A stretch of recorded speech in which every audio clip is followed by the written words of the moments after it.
faut monter en fait une dynamique, construire enfin une filière qui s'écoute et qui se parle.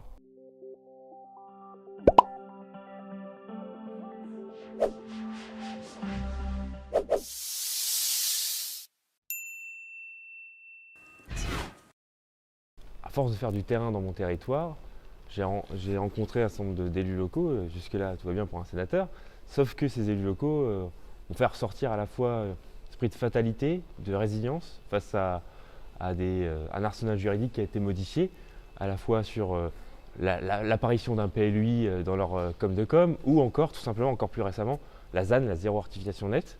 Et donc à partir de là, on sent à la fois des peurs, des angoisses, un manque de perspective sur comment urbaniser demain.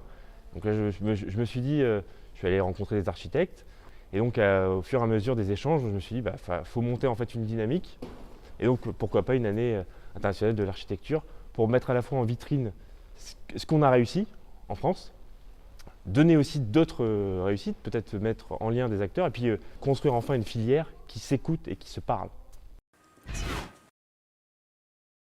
L'architecture, il faut que ça soit construit en commun. La construction collective, c'est là l'enjeu. Et on voit trop de mouvements, d'ailleurs de citoyens, qui se montent dès l'instant qu'il y a une construction pour justement apporter une opposition. On voit trop souvent, en tout cas des élus locaux, qui se retrouvent en détresse avec des recours administratifs ou autres. Et donc, je sens en tout cas une atmosphère de défiance. Et donc, par cette dynamique et cette année internationale d'architecture, j'ai envie de créer un climat de confiance avec tous les acteurs. Voilà l'enjeu.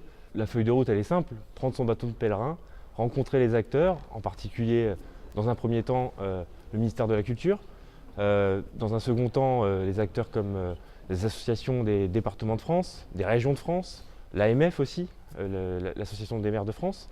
Donc voilà, des acteurs aussi plutôt politiques, pour aussi les incorporer dans cette dynamique.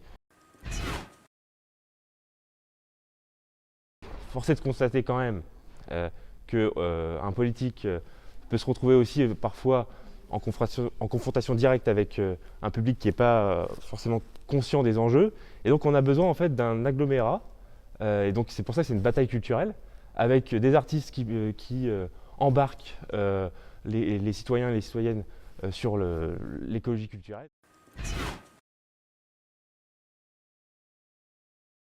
Passer du sentiment d'angoisse à l'espoir et même plutôt à faire rêver les gens en fait.